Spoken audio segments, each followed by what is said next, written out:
Al 1 de Mayo.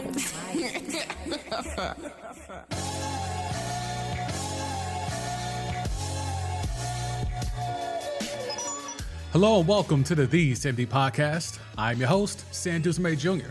Follow me on the Elon app at The Sandy, that's TheeSamd.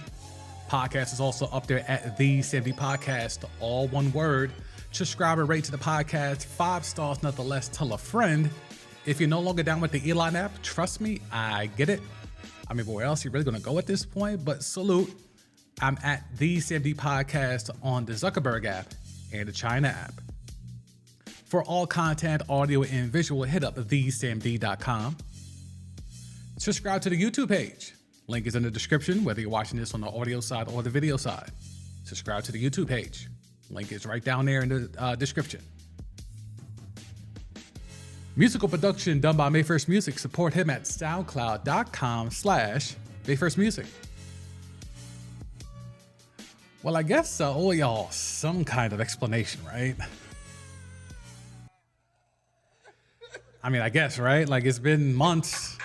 You know what I'm saying? I'm sure some people is like, yo, is he done? Is he out the game? No, life be lifing, as I'm sure a lot of y'all can attest to in these times. But life indeed was lifing for your boy. So if you're on the video side, you may notice this does not look like the background that I'm normally using. This isn't a Zoom background. This isn't anything like that.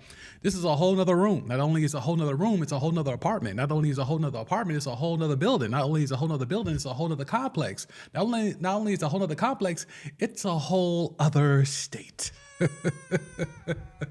Yeah. So I was in Dirty Jers, got up out of Dirty Jers, and I am way up north now. Not Canada North, although would not be mad at that. Salute to Toronto. If you know, you know, Caravana. But somewhere in between. And as a born New Yorker, as someone that was, adopted by Jers, why would I bounce? Well, I bounced because I got a gig. And I got a better gig. And why it was a better gig? Because at one point, there was no gig. There was no gig. Yeah. For those who don't know, some of these media layoffs, there's been a bunch of them. Every company you could imagine has gone through media layoffs, and your boy was swept up in one of those. But, thankfully I was able to hold it down, keep the bread right. That's why I got to protect your chicken because of times like that. So my chicken was protected. And I was able to hold myself down until I got a gig. And I did get a new gig and had to make the move. And that's been the transition over these last few months. So, I wouldn't just disappear just off the strength. I disappeared for good reason. So that's why I was gone. And, the new gig is a new gig. And hopefully I won't have to get rid of, I had to get rid of a lot of stuff just in terms of moving. But, in terms of how I do this podcast, because of where I'm at now, people have been asking me, are you going to change? Are you going to switch up how you give it up? Because, where I'm at now, well, I'll let Mello tell it. I think I had the right drop here. I don't watch ESPN. And I don't watch that that's shit. That's not the right drop. I thought that was a different drop. I don't watch ESPN. And Come on, Mello. I don't watch that shit. Mello, give me a break, I don't watch man. ESPN. And I don't watch Mello, ESPN. can you at least, I don't watch for the that game's shit. sake, I don't watch ESPN. for the games, just for the games. Hey, if you don't want to watch, studio shows, I don't got nothing to do with that. But the games, though, can you help a brother out? You know what I'm saying?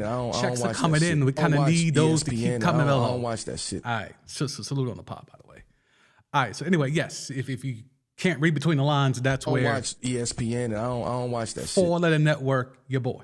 I don't watch ESPN. And I don't watch that shit. So anyway, there's me telling you how life has been lifing.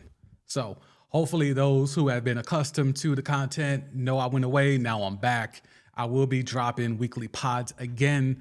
The video side for the YouTube stuff, we're still trying to navigate how often I could pop on and do live streams. Definitely can't be doing Timeline T every day like I was at one point, but definitely will be back in the mix, laying down content now that everything has kind of settled itself.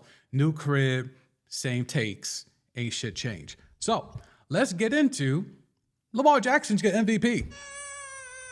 Lamar Jackson is your 2023-2024 most valuable player in the National Checkdown League. Yes, the NCDL.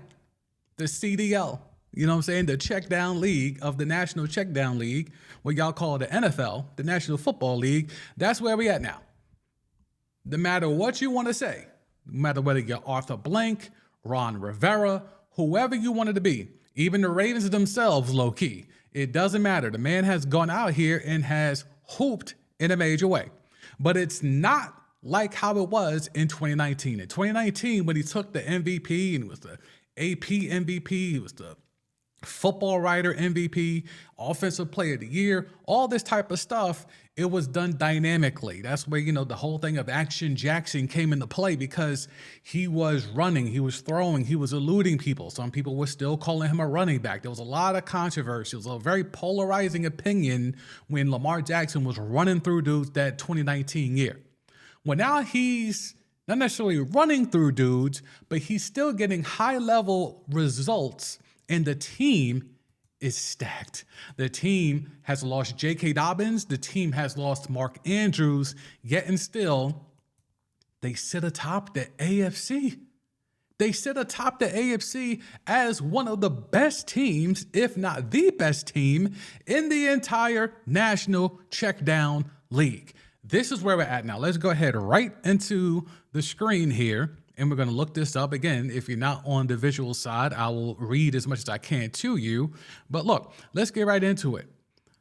11-3 record, 66% completion percentage, 3,105 yards, 17 touchdowns against 7 interceptions through 14 games for one Lamar Jackson. Now let's go ahead to that 2019 mystical, magical MVP season. So 15 games, remember, 13-2, 265 completions out of 401 attempts. Let's go down to this year. 266 completions with 401 attempts. So through one less game, he's already at the same production from the mystical 2019 MVP season. Completion percentage, 66.1 in 2019. This year, 66.3. Are you sensing a theme here? Through 15 games in 2019, 3,127 yards. 2023, through 14 games, 3,105 yards. Are you sensing a theme here?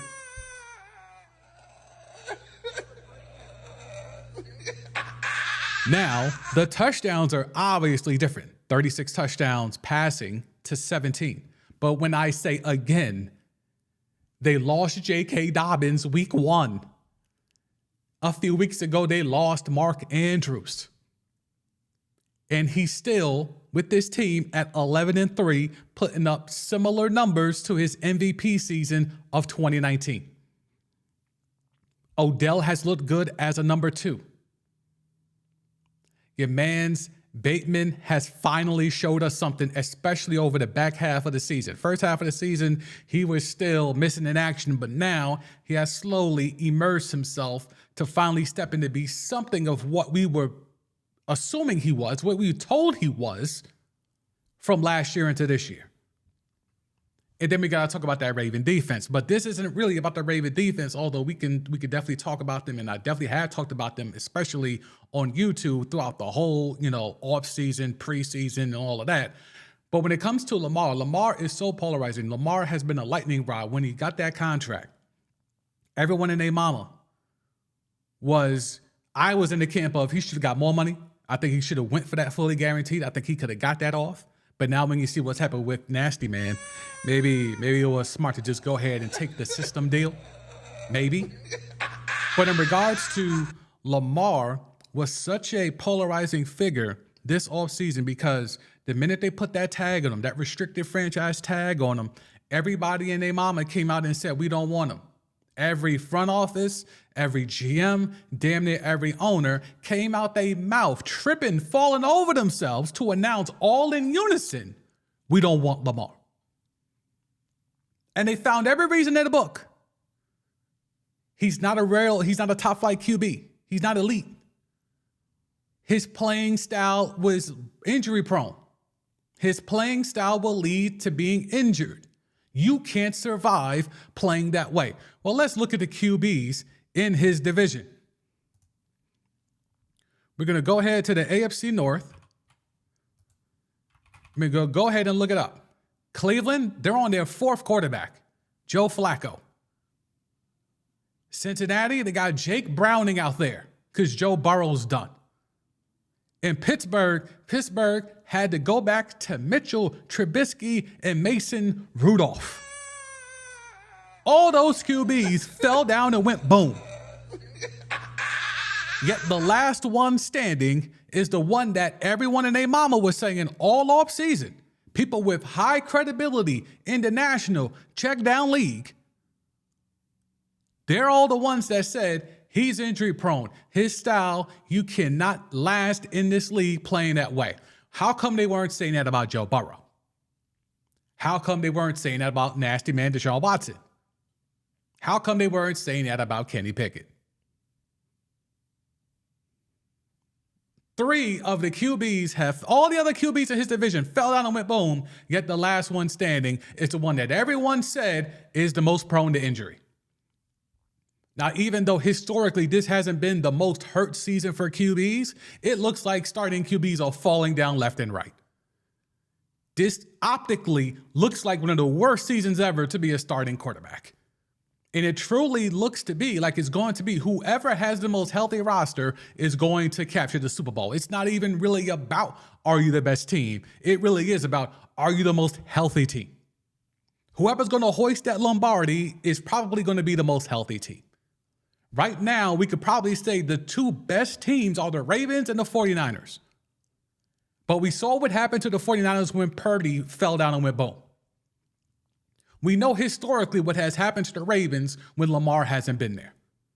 They can scratch and claw their way, but they're not a contender. Now with Lamar back to playing at damn near a 2019 pace, they look to be the best team in the AFC. You could talk to me about Miami, but Tyreek Hill has starting to show some injuries. Tua Tagovailoa, we know how injury prone he is. Do you really want to trust that to last for at least 2 more months? That's the whole thing. Whose roster can hold up for 2 months? If you really want to get specific, really about 6 weeks. Who's got 6 weeks left in them of relatively good health? That's what this all comes down to. And when you're scrolling and trying to really navigate this, the Lions have shown cracks, and those cracks were first exploited by whomst? The Baltimore Ravens. At the end of the day, Jared Goff is still Jared Goff. Ben Johnson is one of those. He's one of the top 5 best play callers in the National Checkdown League. But even he can't overcome the fact that he still has Jared Goff at QB. The 49ers, we talked about them.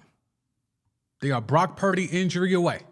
All the weapons in the world, but if Purdy goes down, we've seen it. The Chiefs here at 9-5, I remember, leading into the season, I was like, the Chiefs are not the same. They got it off. They won the chip. They got it off, but they stole that. They stole that chip. If Bradbury wouldn't have been holding so damn much, they lose that Super Bowl. So the Chiefs aren't one of them. They've been exposed to the point where you don't even put them in the mix. Sure, Mahomes and Kelsey could get hot at the right time. Maybe they could steal a game, maybe 2, depending on the matchup. But are they going to get the Lombardi? I don't think so. I've been saying that. That's documented. You can look it up. The AFC South, we're not taking nobody serious, even though there are 3 teams that are 8-6 in the AFC South. D'Amico Ryans, salute. Lovie Smith, salute for tanking that last game or making sure you didn't take that last game. And that set everything up for them. Lovie deserves, if D'Amico Ryans gets the Coach of the Year award, I think he's got to give some of that to Lovie. I'll just go ahead and put that out there. He's got to give a little sliver. He's got to give a shout out to Lovie. Lovie put him in position because they avoided Bryce Young. And then you got to look at the Buffalo Bills. Look, the Bills are a team that has been decimated by injuries, especially on defense. And you're not really sure what to make of them. But here's one thing that will always be true. No one wants to go up to, Western New York this time of the year. No one wants to go up there. And when you have that, when you have that enigma that is Josh Allen, where 1 minute he looks to be the guy that they keep forcing us to think he is, and then the next minute he looks like the guy that we all know he is, you can't really contend with that. Stephon Diggs, there's rumors he wants out. Then the next week, there's rumors he doesn't want out, that he's going to re-up after the season. You can't really keep up with what's going on in Buffalo. And the fact that McDermott, who has done a lot of stuff, and I wish I had all this ready to go when McDermott was out here wilding about 9/11. If you know, you know. And if you don't know, then let me know, and I'll talk about it on a future episode. But McDermott was out here wilding about 9/11. And then, James Cook goes out there and they finally predicate and dedicate themselves to the run game and give James Cook the carries that he needs, the carries that they drafted him to be. And then you saw the results. And then you go give the game ball to Josh Allen. He was 7 of 15. Was it 90-something yards, 95 yards, 7 of 15, 95 yards. He gets the game ball over James Cook, who put up a buck, $140 on 25 carries? That is the sport of football in a nutshell. Running backs are so diminished that they could go out there and be the bell cow back. Now I need the actual numbers. Let's go ahead and get the specific numbers, because that was insane to me. I thought somebody was trolling. We're just ignoring the fact that they just put a whooping on the Cowboys, because the Cowboys are the Cowboys. And you notice in terms of my contenders are breaking them down, we didn't mention the Cowboys. And we also didn't mention the Eagles, because we know that's not going to be a thing. James Cook went out here. Where are we at? James Cook, 179 yards on 25 carries. And then another 42, 200 plus yards, all purpose, and 2 tutties. Josh Allen went out here and threw for 94 yards and was 7 of 15. And Sean McDermott, keeping to the truism that is football, gives the game ball to Josh Allen. I mean, that's why running backs will never get paid ever again. That's exhibit A, Your Honor, of why running backs have been devalued and diminished. When Josh Allen can't even throw for 100 yards and he's given the game ball by his head coach, when the running back was allowed to be a running back and got 25 carries, knowing the toll that's going to take on his body, was given the ball 25 times, and he gives you damn near 180 on the ground and another 40 through the air. He can't even get a game ball. And if you saw the video, your man's Josh Allen looked like he want no parts of that. Your man's Josh Allen looked like he wanted no parts of that game ball. Like, even he knew, like, why is he giving this to me? But again, when you're Sean McDermott and you're out here and you're leveraging 9/11 to rally the troops in 2023, yeah, you're giving a game ball to a quarterback that couldn't even throw for 100 yards in a blowout victory. So, if we're getting into what has this NFL season been, it's been really mid, yo. Are we really going to keep it a buck and talk about how bad this season has been? And it's not even the injuries. We could talk about the injuries. We could definitely go down the rabbit hole of how many guys have been hurt, how many guys have been, missed games, and et cetera, et cetera. The Aaron Rodgers thing we thought was going to be a thing, and then it ended up not being a thing because of 4 snaps in, on that horrible turf at MetLife, and the porous offensive line. He tears his Achilles or whatever, or his ACL or whatever. But the main thing is that it's the quality of the play in the games. I'm calling it the CDL league for a reason, because it's the National Checkdown League. Like, every time, instead of running the ball, they'd rather throw flanker, wide receiver, tight end screens than running the damn ball. It's maddening when sometimes I'm watching Red Zone and I think I'm watching a game, but then it's 3 or 4 games, but I think I'm watching the same game, because every drop I see the same thing. I'm seeing wide receiver screens, flanker screens, tight end screens, all throwing the ball behind the line of scrimmage. Are you so afraid to attack the field that you have to get rid of the ball so quickly? Is your offensive line so porous? Is the offensive line in the CDL league, is it so porous that you have to get rid of the ball in 1 second just to feel confident about potentially having a positive play on first and second down? Has it come to that? Because it certainly seems that way. When every game I watch on Red Zone, it's a bunch of checkdowns. Everywhere I look, it's a flanker screen. Everywhere I look. I've been trying to avoid the Bears. And thankfully, Red Zone does a good job of avoiding the Bears. Because why would they? But they seem to be the most egregious. DJ Moore, wide receiver screen. Darnell Mooney. Cole Kmet. Everyone's getting little screens. And that's why the completion percentages are so high. And that's why we have to start doing new math to kind of understand what makes a QB a good QB. Because the metrics used to be completion percentage because that meant accuracy. But now that doesn't mean accuracy. It just means, let me go ahead back here to the screen. Go ahead back to the screen. Let me look up the completion percentage. Let's see who has the highest completion percentage and if we consider those QBs to be good QBs. Let's see. Yards completion, pass completed, pass completion. Okay. All right. Here's your top 10. Tua is at 71% completion percentage. Brock Purdy at 69.8, we round up 70%. Kirk Cousins with only 8 games, still 69, we round up 69.5, that's 70%. Then we got Dak. Then we got Mahomes. Then we got Derek Carr.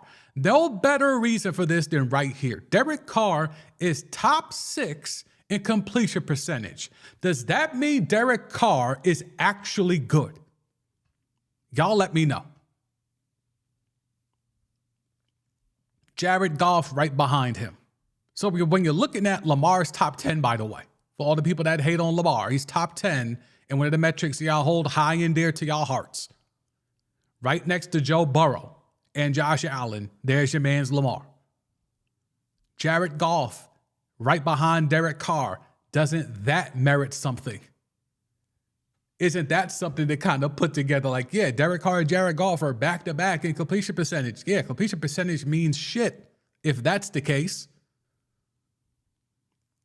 Jalen Hurts is outside the top 10, 66%.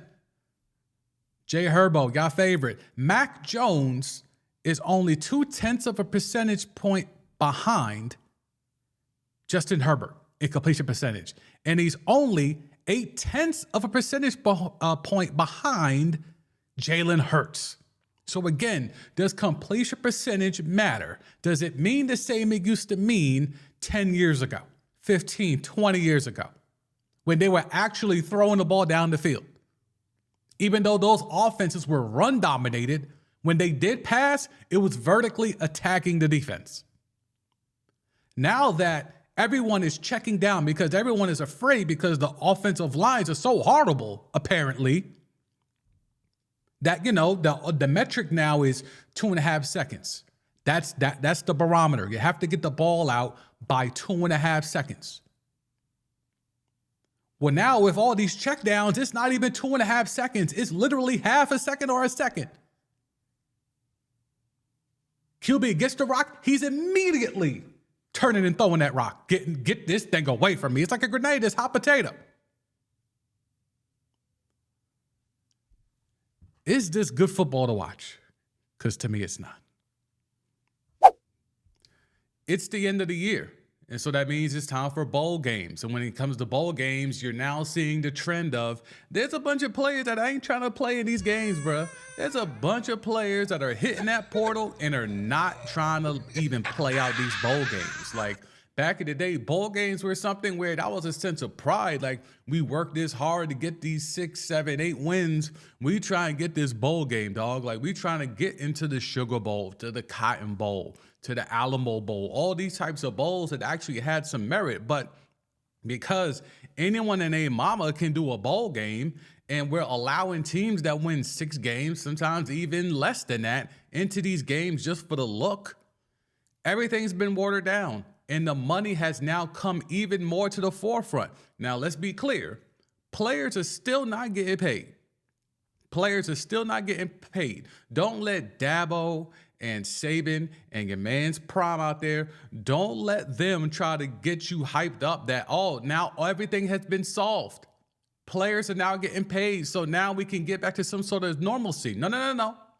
Only the cream of the crop is getting paid. Okay, that's a real thing. Only the top of the top is kind of similar to the economy here.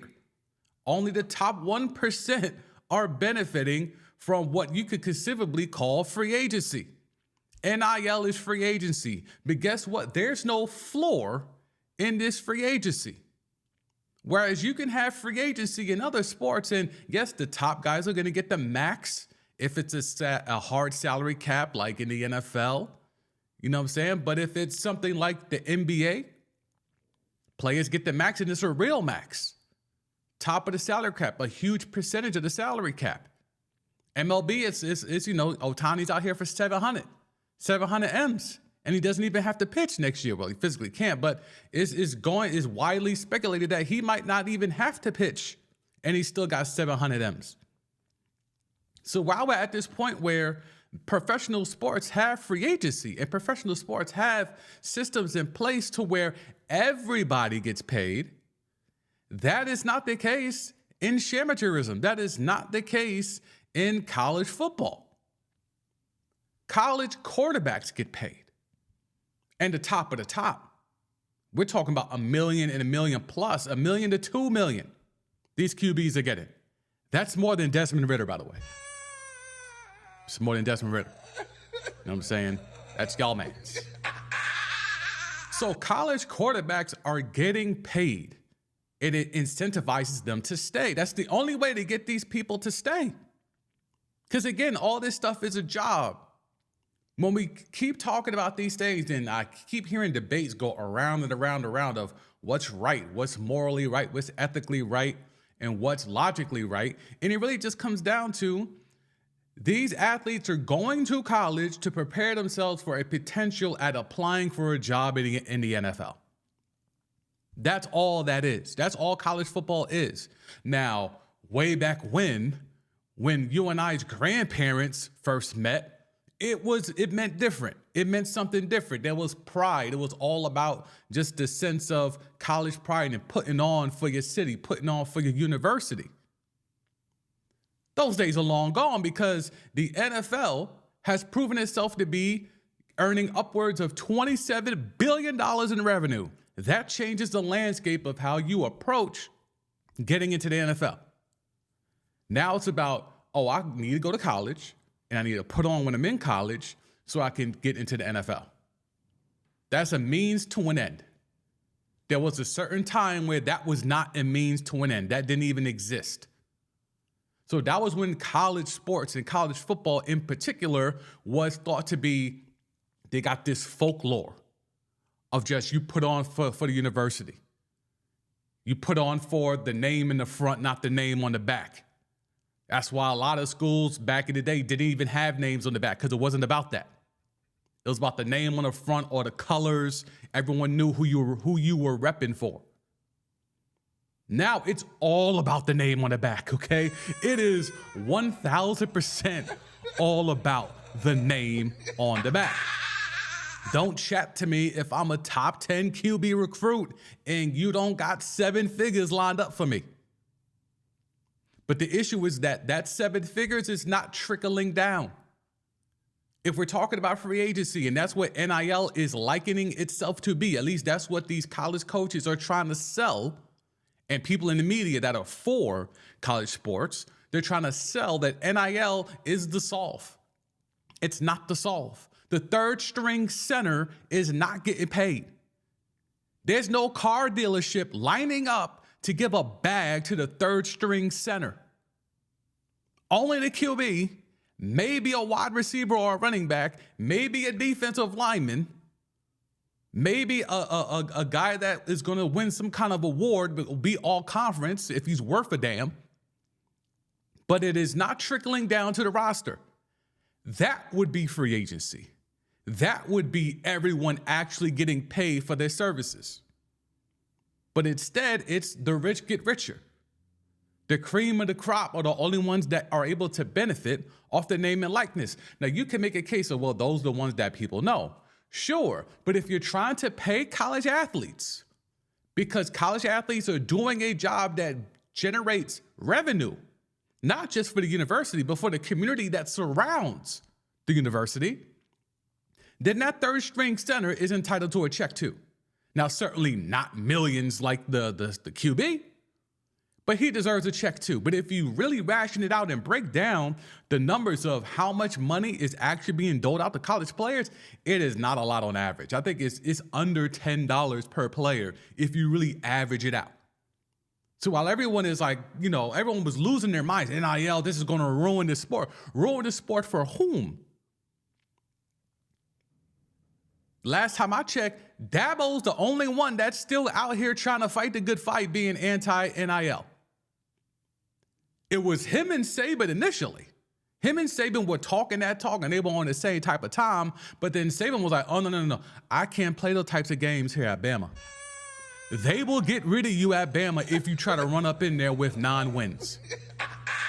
You will get gone from Tuscaloosa if you out here trying to think you're going to survive, even as Nick Saban, the holy grail of holy grail in terms of college coaches.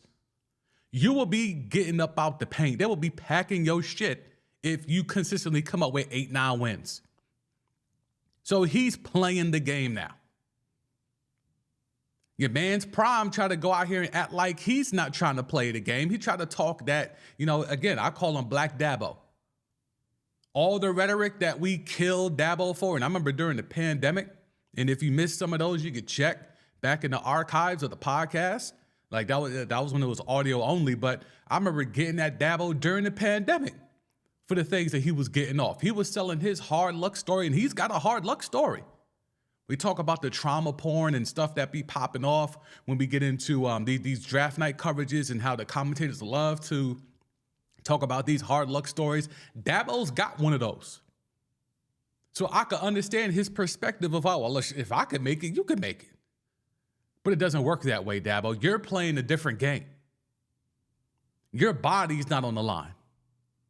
You leverage your relationships and your networking and whatever acumen you have to get to where you've gotten.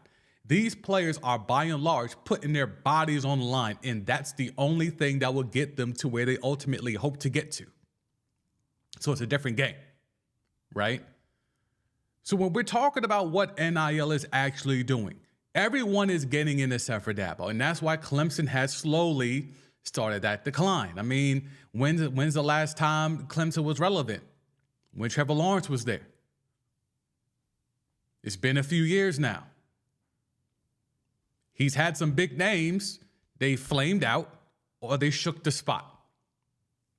So Dabo has shown maybe he ain't what we thought he was or what y'all told us he was when he was running out here with Deshaun Watson, Nasty Man, and then Trevor Lawrence.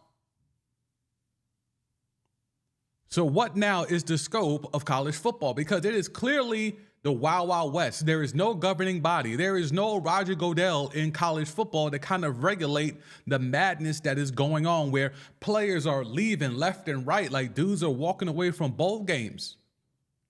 And teams are allowing dudes that are going to hit the portal to still play in these bowl games. Why would you do that if you're about to hit the portal?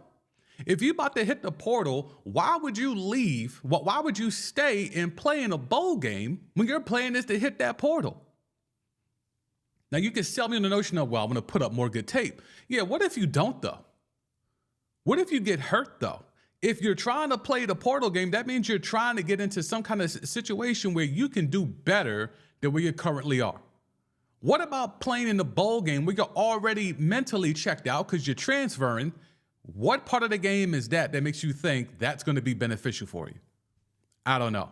I don't know who's advising most of these kids, but, to me, something like that seems really, really weird to where I'm leaving, but I'm going to play out the last game. Nah, dogs, I'd rather you bounce. Like, if I'm a coach or if I'm another player, like, dude, you're already out. Like, mentally, you're already gone. And that's fine. Salute. If you think you could flip and be better somewhere else, like if you look at the Heisman Trophy, if you look at the Heisman finalists, 3 of the 4 were transfers. This is the sport now. I mean, low key, it was always like this in a way. It was just underground. It was the underbelly. It was spoken about in circles and whispered about. Now we're putting some of it out here. We're hearing that there's prominent schools, putting bags up or leveraging their prowess in the community to get recruits or potential transfer portal candidates, manzing them out of jail. Y'all really think that's new? Y'all think this might be the first time a school has tried to leverage their influence and power to try to move somebody's family, friend, whatever, out the system? Coaches will hire family members to imaginary jobs just to secure a recruit. You think they won't go out there and make a call to the warden and say, hey, maybe let's move so-and-so to PC?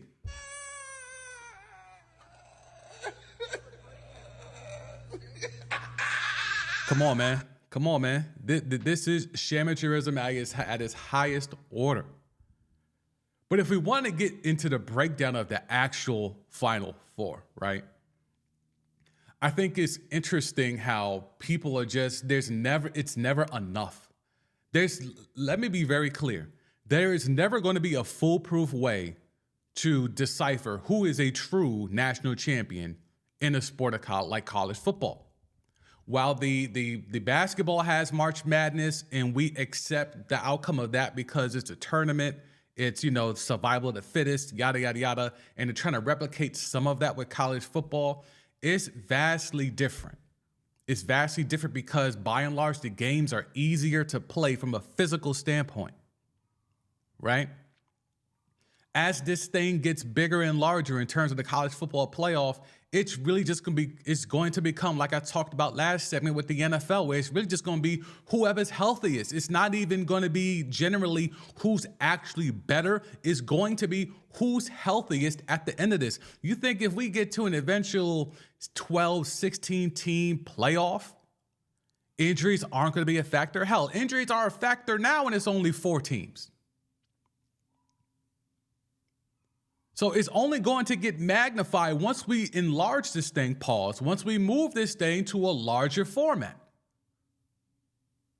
And I'm here for it because, we're at work now, so I'm not, let's go ahead and keep this thing rolling. Your boy might even be working one of these years. But, the fact of the matter is that if we're trying to keep this thing going, if we're really trying to find a justifiable way to decipher who is a true national champion, none of this shit actually works because before this, it was what? We had the BCS, then we had AP. When I was growing up, we had AP poll rankings. We had 2 different polls deciding champions.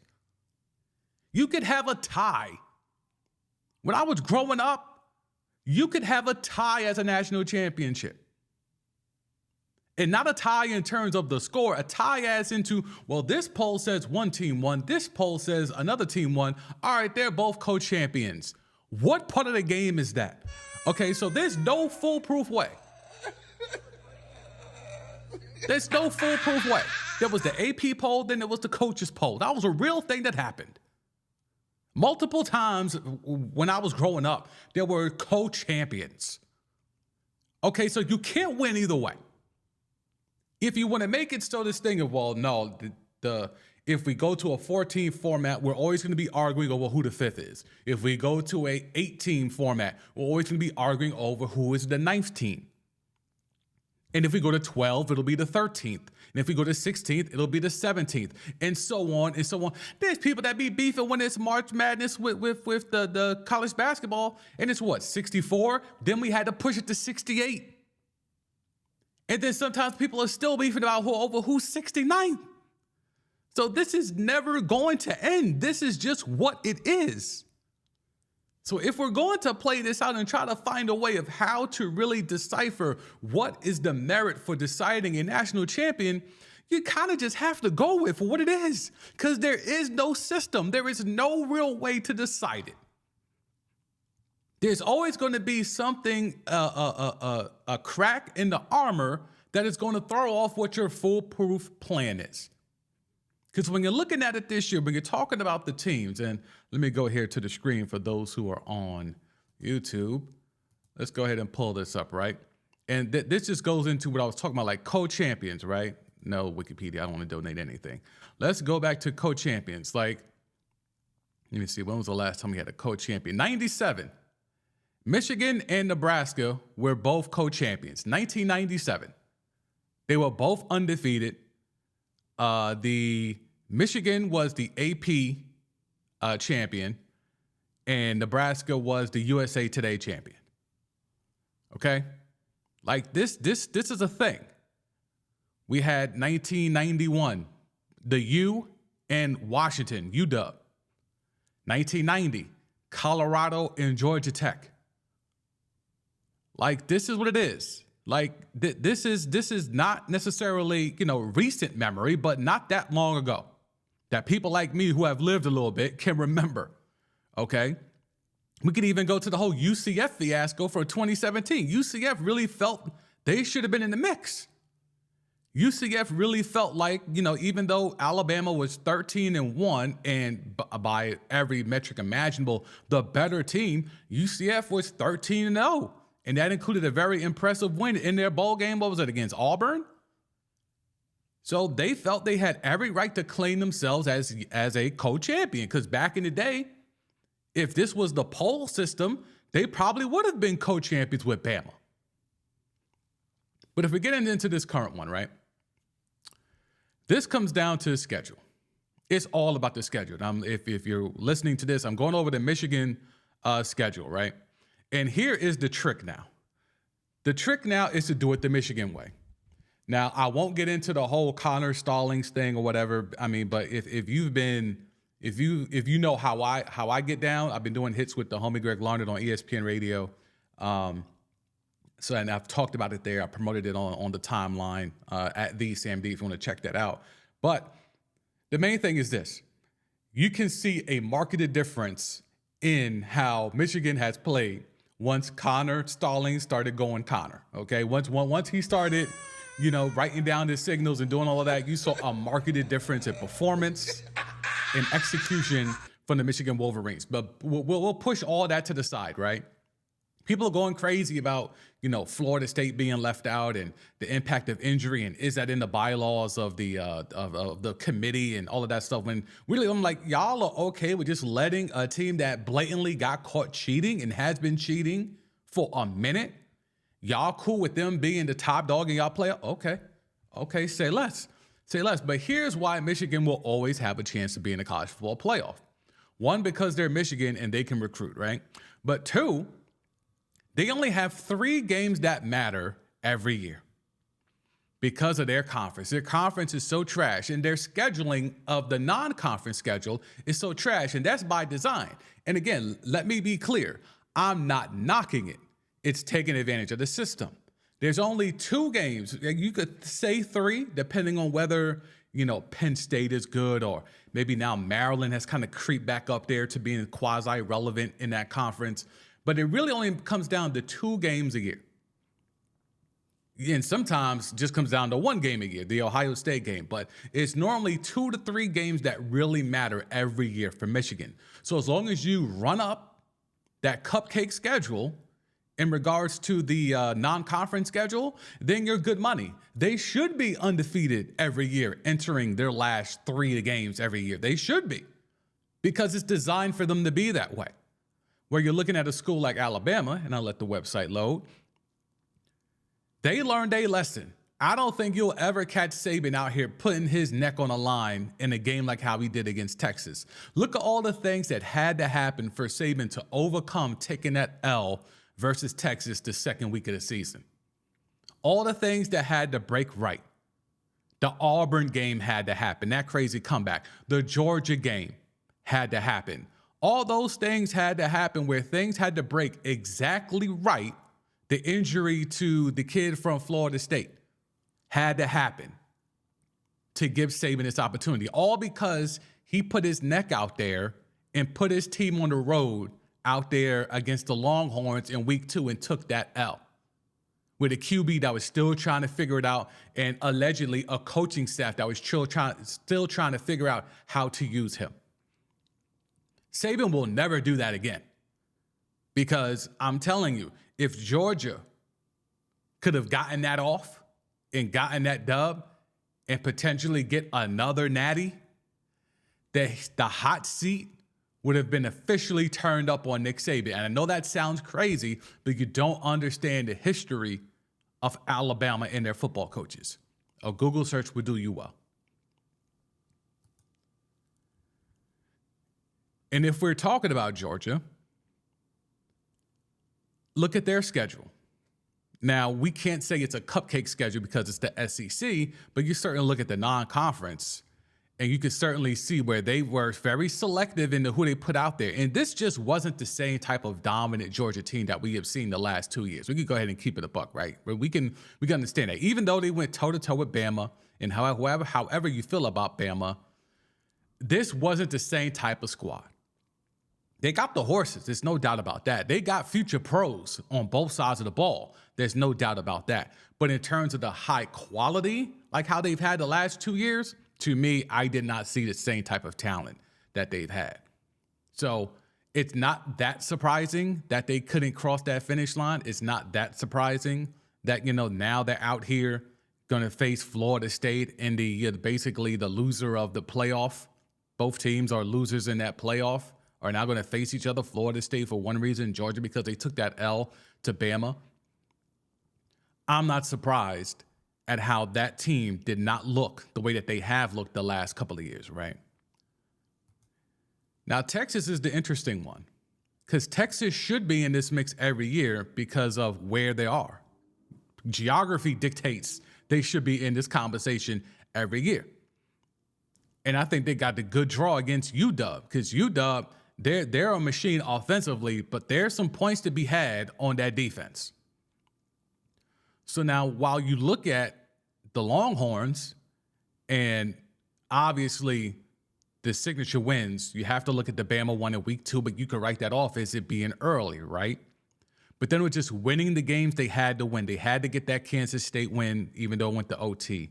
The TCU win, Prime and them beat TCU, so that can't even be a signature win. But taking care of business and beating the teams you had to beat. Yeah, they took a misstep against Oklahoma, but that rivalry goes deeper than just, talking about winning games on the schedule, right?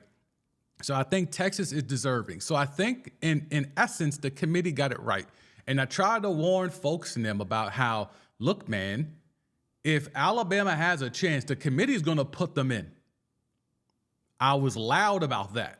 And I will always be loud about that. Like whether it was on, ESPN radio, whether we're talking back and forth with the homies, like, hey, man, don't give Alabama a sliver of an opening.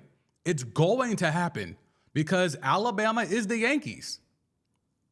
Say whatever you want. Saban's in national commercials.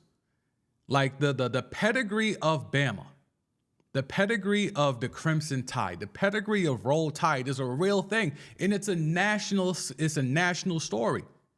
Even though it is largely one that reaches a constant fever pitch 365 days a year in Tuscaloosa, it's a national phenomenon, the mythology of Alabama football. And Nick Saban is the latest king bearer of that. So that is going to be a national story. Why wouldn't the committee put them in? Why should the committee put in Florida State that is on its backup QB as opposed to Nick Saban in Alabama?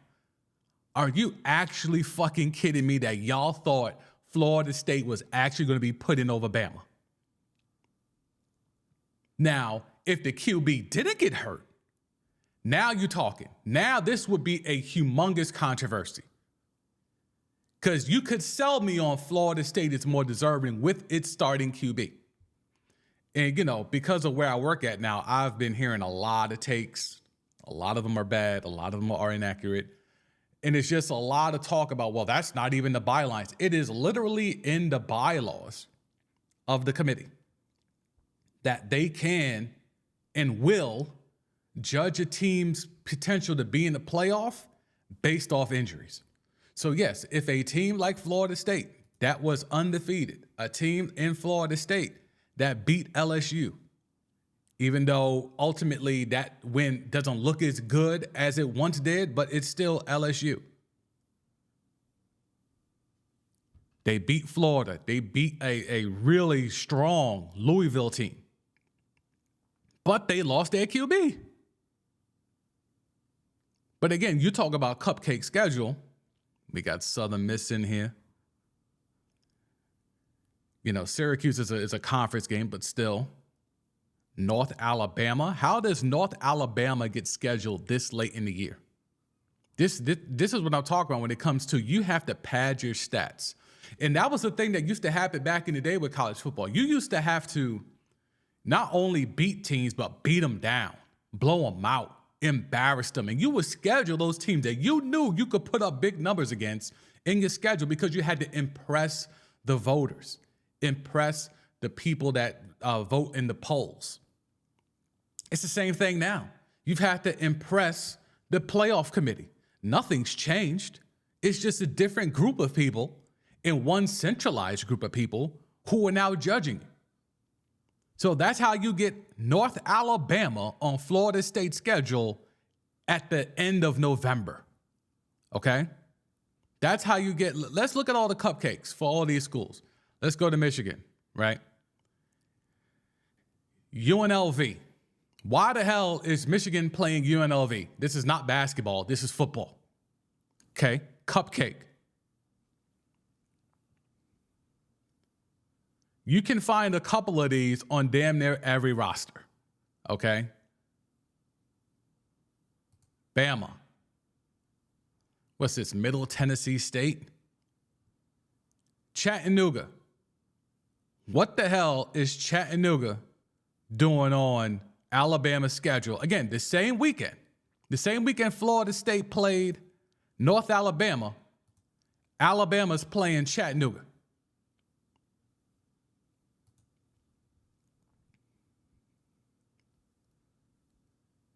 Georgia, Ball State. Why are they playing Ball State? Why? University of Alabama, Birmingham. Why? UT Martin. I don't even know what school that is. What school is that? UT Martin Skyhawks, the Big South. Why is Georgia playing them? Because they have to. Because they have to look good to the committee. And they have to look good throughout. And they have to pad the stats. I know why Texas is playing Rice. Why is Texas playing Wyoming? Why? Would love for someone to tell me that. Why is Texas playing Wyoming? I know why they're playing Rice. That's local. Why are they playing Wyoming? I know why they're playing Baylor. That's local. Why are they playing Wyoming?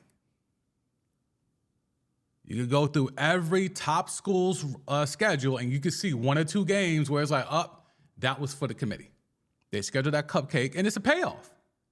We hear all the time of these schools getting paid off. Like Michigan been doing that for years. I mean, they learned with App State. They learned not to play around with App State no more. But that's been the thing. Y'all come take this beating so we can look good. We'll give you a bag so you can take that home.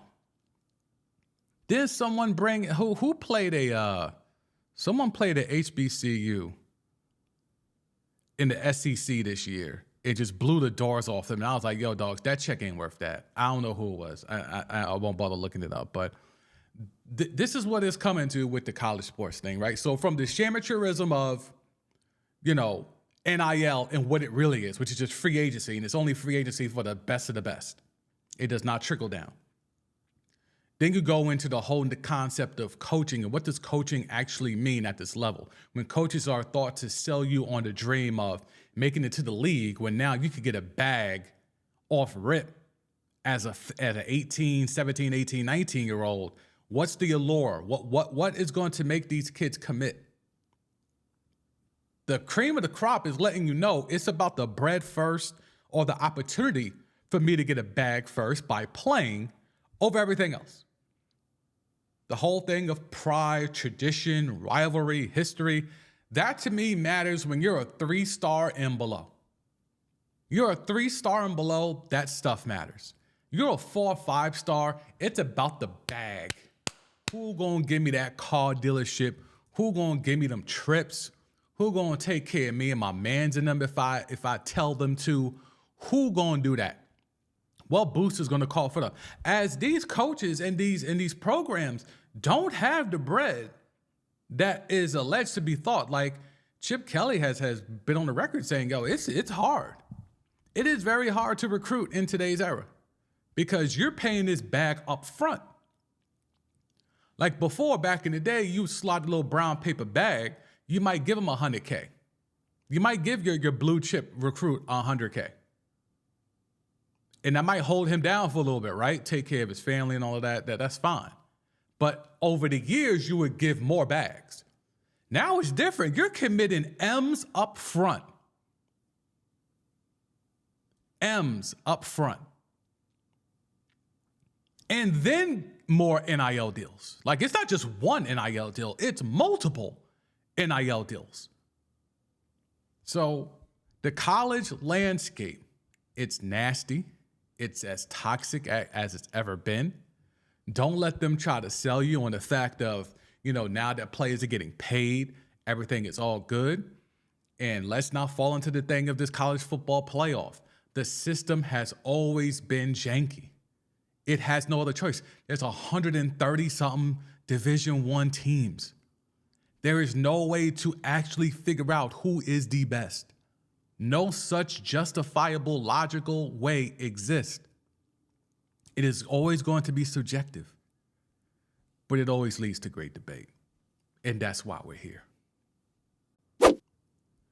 I'm going to read to you what the definition for habitual is. Let me jump right into the screen. Habitual, for those who are on YouTube, but for the podcast audience, I'll read it. Done or doing constantly or as a habit, i.e., this pattern of behavior has become habitual. It also means regular, usual. So yes, when I call the man y'all call Draymond Green, the man that y'all want to put in the Hall of Fame, when I call him a habitual nut hitter, that's exactly what he is. I mean, how many times do I have to say it? How many times do I have to spell it out? This is who this man is. Yes, he punched Yusuf Nurkic in the face. Yes, he got ejected just 2 weeks after a 5-game suspension for, putting a sleeper hold on Rudy Gobert. Like, this is just who this man is. And I don't care what he says on his pod. I don't care what people in the media try to cape for him. His broadcast network partners try to cape for him. None of that shit matters. Look at the body of work. The compilations are all throughout the internet. They're all over the timeline. You could just punch in, pun intended, you can type in Draymond Green dirty, just like you could do the point fraud and put in Chris Paul dirty. And you can see tons of compilations. It's becoming the same thing for the habitual nut hitter, a.k.a. Draymond Green. Now, this is a man who averages in his career a triple single. And in the game where he punched Nurkic in the face, he was on his way to another triple single. Matter of fact, he was on his way to a quadruple single. Because this is who he is. Y'all want to put him in the Hall of Fame because he played with Steph and Clay. And then KD for a little bit, even though he ran off KD. So there's been a lot of talk about this indefinite suspension. What does this mean? What this means is he's going home to take a break. Do I think he's really going to be in therapy and all that type of stuff? I don't know. I'm sure he'll sit in front of somebody and have to talk to them and be open and transparent and contrite and all that type of stuff. But what about the habitual nut hitter makes you think that will be genuine? What makes you think the man who was an undersized power forward that was, a second-round pick that has risen to make max contract money is now all of a sudden going to change his stripes? This is who he is. And he told you after the game that he's not apologizing, because why should he apologize? This is what got him to this level. This is what got him the opportunity when Mark Jackson was the coach. This is what got him the opportunity to flourish even more once Steve Kerr came in there. This is what made him the dude that y'all want to put in the Hall of Fame. This is the dude. This is what made him be the dude that y'all want to put up on cable TV and pods and consume his content. This is what birthed. This is what made him. This type of anger, this type of angst is what made him who he is. And if we're now going to say, oh, well, this is too far. It's been too far. He kicked LeBron and the Nuts in the finals when they were up. 2 drops for y'all. Like, that's a real thing that happened. They were up 3-1, and he decided to kick LeBron in the nuts. If that didn't tell you right then and there, oh, this dude's Looney Tunes. Oh, this dude's a little different. He's a little off. That's a real thing that happened. And if that was an isolated incident, I could walk that back and say, you know what? Hey, man, he got caught up in the moment. Shit happens. But again, when you could look up compilations and it's minutes long and it's different eras of TV, like it's SD footage, it's HD footage, it's 4K footage, it's 8K downsampled to 4K footage of Draymond habitually being a dirty player, then it's no longer isolated. It's no longer, oh, maybe he has a small problem. No, some people have attitude problems. That's a real thing. This is something different. This is something that's egregious, more egregious than that, in my opinion. And that's all this is my opinion. Because he's never apologized for this. Even in this thing, he apologized to Yusuf Nurkic because he didn't intend to hit him, right? Like, he didn't intend to do that to him. But he said even in his apology to Nurkic, he said that he doesn't apologize. I'm reading this quote. I'm not one to apologize for things that I meant to do. Okay, so let's try to navigate. When's the last time you heard him apologize for anything? Did he apologize for Jordan Poole? No. Let's take it back to the beginning. Did he apologize for kicking LeBron in the nuts? No. Did he apologize for running KD off? No. All the other countless dirty antics, has he ever apologized? He's been ejected 6 times. He's been suspended multiple times. I counted up the fines. He's lost over $2.2 million in fines and suspensions. And this is the first time we're getting an apology. And I firmly believe the only reason why he apologized is because it was just 2 weeks prior when he had Rudy Gobert in a sleeper. If he didn't have Rudy Gobert in a sleeper 2 weeks prior, he was not going to apologize to no Yusuf Nurkic. Because you could talk about inadvertently bowing somebody, whatever, or trying to sell a foul and maybe like that. That's a genuine thing that does actually happen in ball. But to that level, with that ferocity, with that type of impact, you're not selling me, bro. You're not trying to lie to me and tell me that was because you was trying to sell the foul. No, bro.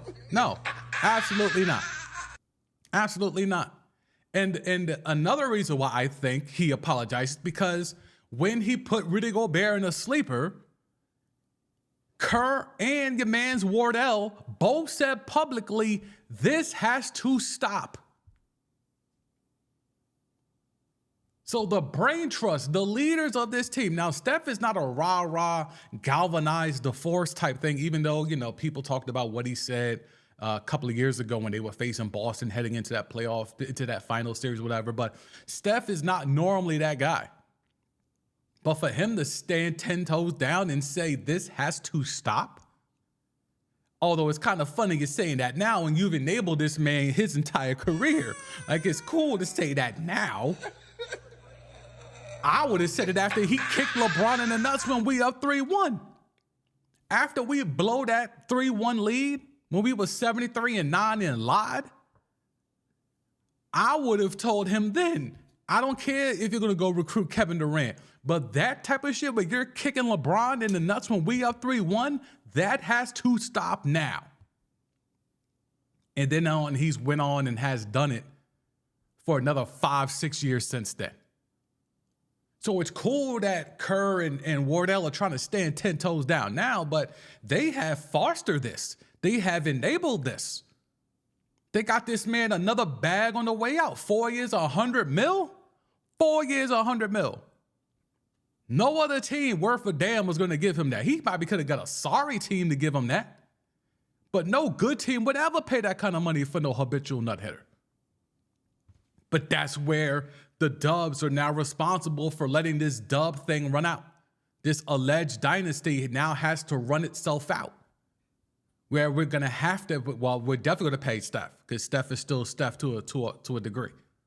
Clay has clearly diminished. He is streaky as hell.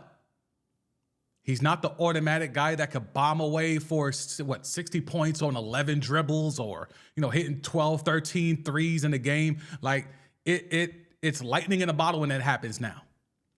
That used to be the norm. And he could lock your best wing defender while doing all of that. All of that is a thing of the past.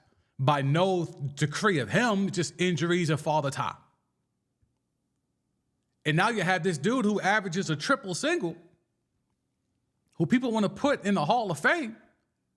I mean, last year he averaged 8, 7, and 7 as a 32-year-old undersized power forward. His defensive rating was worse than Nikola Jokic. Y'all keep talking about his defensive impact, his voice on the court. He's a defensive coordinator on the floor. He had a worse defensive rating than Nikola Jokic.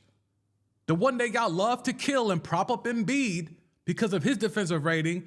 Draymond Green's defensive rating was worse than Jokic's.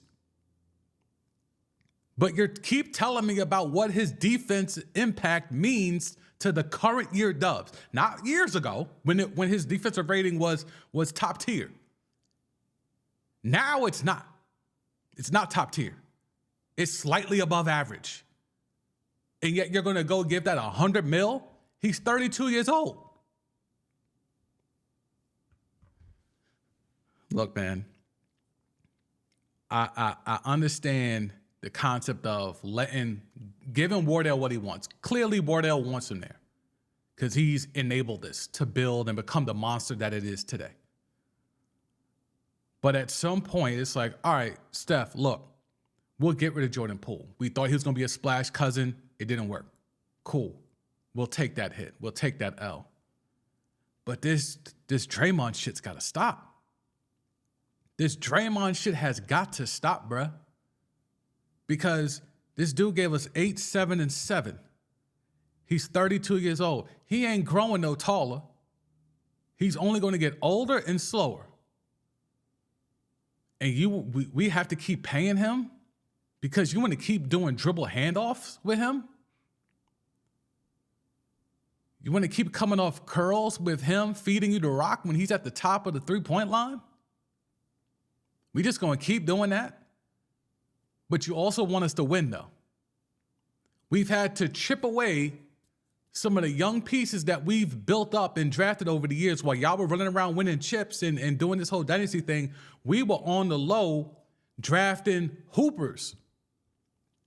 And to keep this thing together, we have had to siphon off some of those hoopers. Kuminga's supposed to be one of them. Superstar, I don't know about all that, but he has the acumen of being a real starter on this team. But because they had to go get Wiggins, right? Had to go get A. Wiggins. Now there's whispers about, what's A. Wiggins' commitment.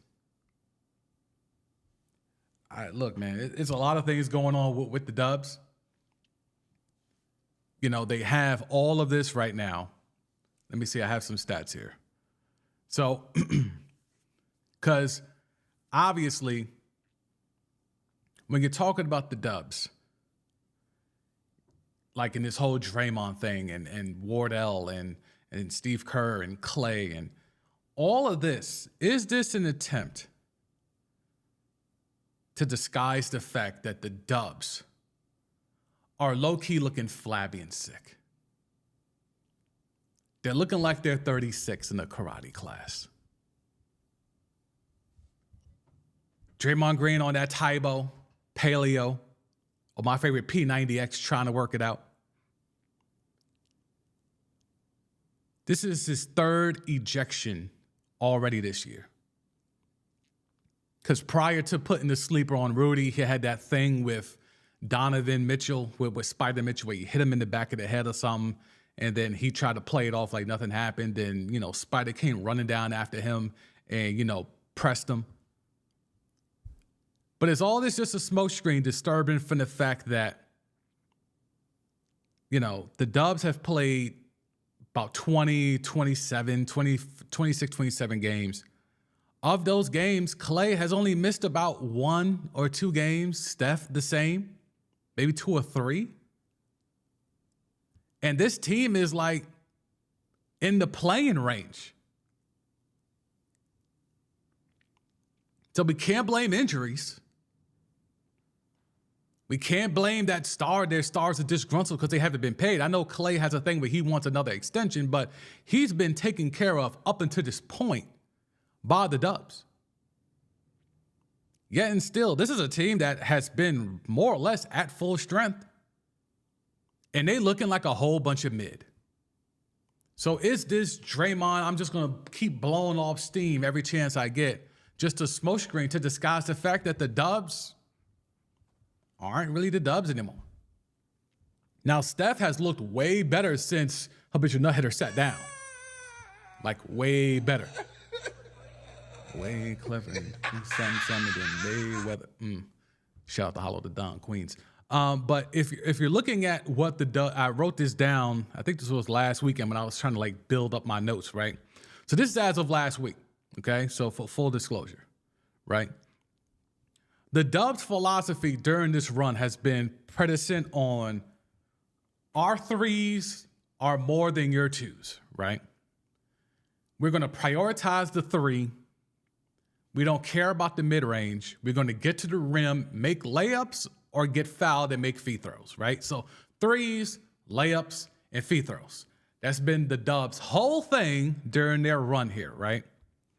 So as of last week, right, when I started getting my notes together to come back and bring y'all this episode, they are 15th, okay? So that's middle of the road.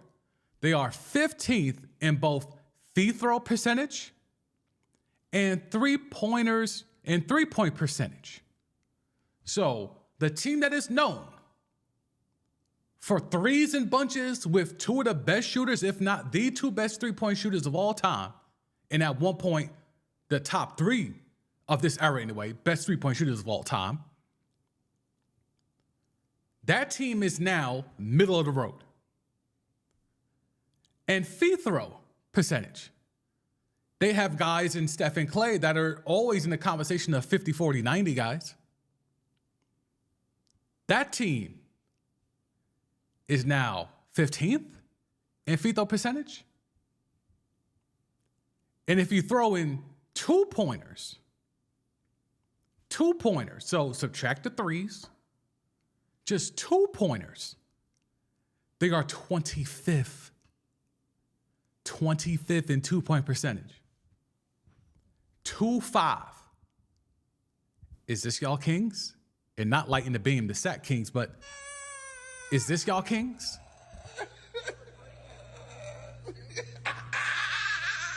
But I mean, if you don't like those metrics, if you want advanced metrics, I'm on my MIT shit. I'm on my Mensa shit, Sam. I want advanced analytics. Don't give me the old school shit. Those numbers don't mean nothing. That was when plumbers were playing. Okay, say less. Offensive rating. Again, this is as of last week. Offensive rating, 15th. Okay, so you want old school metrics? They're mid. You want advanced analytics? They're mid. Okay. Defensive rating, 17th. They're mid. This is with the defensive triple single guy that y'all want to pull in the Hall of Fame, 17th defensive rating. And if we want to get into, again, the offensive stuff about how, threes and bunches and Steph and Clay and A. Wiggins and, okay, effective field goal percentage, 21st.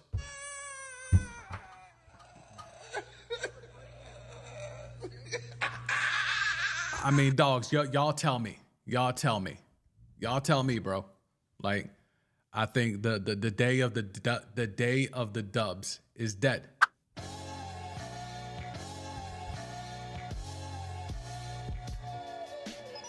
You know what it is, man. It's glad to be back. It feels good to be back. I appreciate those who reached out. Things were life was lifing, man. That's really the title of this episode. Life was life, and had to go through some things and figure some things out, but we were able to bounce back and get back on our feet. Everything is good now. Everything is on the up and up. Salute to those who did reach out and check in. I really do appreciate that. Some of y'all might be hearing some of this information for the first time. Hey, man, life be lifing. I had to move how I had to move. But yeah, so glad to be back. Glad to be where I am now. It's been an upgrade all the way around. So if you want to tap in. We're getting back in with the video content. Also outside of just sports, we're getting into just video, tech, all types of tech content as well. So if you're into that, tap in on the YouTube channel for that as well. I may try to even sprinkle in some of that here on the pod. Don't know yet. Still trying to navigate that. But I appreciate everyone who has held me down, reached out with words of encouragement, words of congratulations on news of the new gig and the new opportunity. So, I appreciate all of y'all, man. So for the Sam B podcast, I am Sanders May Jr. I'm out. Salute.